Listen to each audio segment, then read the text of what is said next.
Alright, so welcome again everybody, this is Wayne from Pisces. It's maintenance day. People always ask, how do the tanks stay so clean?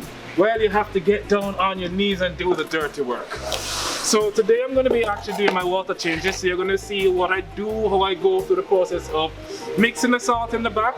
And yes, it's a busy day, so phones are always going off here, Pisces. But the main thing I want to talk about is why the water quality stays so clear and it's moving and cleaning out your filter media regularly. And this is where you will likely get wet and have lots of splashes if you can get them out. So if you're running filter floss or sponges, remember these need to be changed regularly every 3 days. Okay, this is a room that you all don't ever get to see because this is a filter room where we do most of our servicing. So I've already prepared my salt mix from the night before. That's what I usually like to do. So my water mixes the night before. So I have 2 drums here, and you'll notice one of the things that they're all connected for, of course, for safety reasons. We have a GFCI here, so that always protects you when you're walking around salt water or water of any types. So I've already checked it, the salinity is good, my temperatures are good, that I can jump directly into the tank and start siphoning. Whew, here we go. Alright, this is where all the maintenance begins. So as you can see, I'm just getting set up. I have my 4 bucket drain set up already. Running the tubes, I'm going to show you today how I siphon my sand bed in the 300-gallon tank over here. And stay tuned because you're going to see one of the biggest pranks that you'll ever get paid on if you come to work at Pisces and ever siphon a tank. I'll show you that shortly.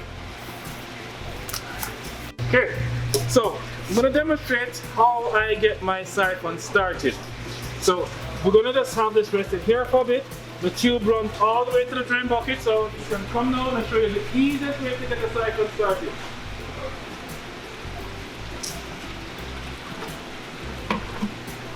Now, only because I have the mask on, you put the tube to your... No, do not ever do that. There is a much easier way to start your siphon other than sucking on the end of that dirty hose. This will get anybody's siphon started in a cinch. I don't care how big or deep your tank is. Here's my little secret. So I'm going to go into the tank with this. I'm going to go vertically down to release the air bubbles, and then I'm going to slowly invert it, and you're going to see that my siphon starts. And by the way, see this little check valve?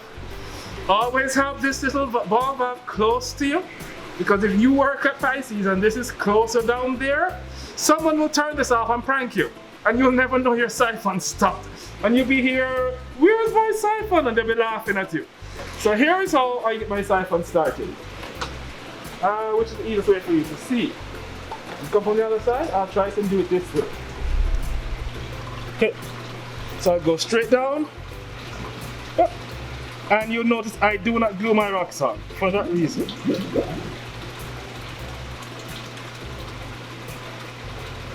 As the water starts to drop, I'll go right back down. And there it is. My siphon has started. I can anytime pause, as you can see, or stop it by simply turning this ball valve, and then I can attend to a customer. Now, simply with siphoning the sand bed, again, here's a simple trick for me. As the sand comes up, I can already see my sand bed is pretty clear because the water in this column is very clear. So I know here is clear. To release it, I simply angle it or just crimp the end of the hose and releases it. Start it again. I go into the sand bed, allows it to come out. I watch this section here. It looks clear. I angle, keeping it close to the base, spreading out. I don't come up here because that spreads out the sand too much. And that's basically how you start your siphon and how I go through my entire tank.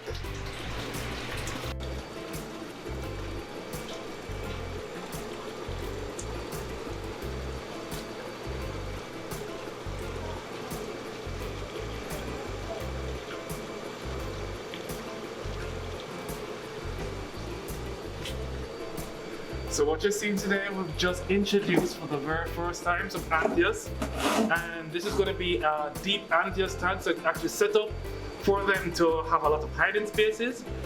So I'm slowly taking off the covers. I'm leaving on just one more because I've been having them covered for like the last 3 days and just test feeding them. So I'm just putting a little bit of carnus in there to see if that will stir their eating appetite or the feeding response, and see if I can get the male and female to come back out. You'll see few of the shrimp, all they are all coming out already.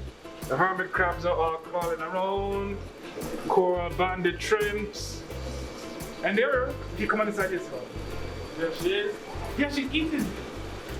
So we've gotten them on frozen, to respond to frozen in a matter of 2 days.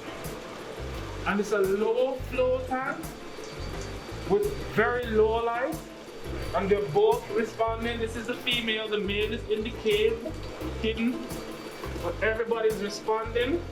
And I'll just put a little bit more, and that's just PE carnus. I'm happy.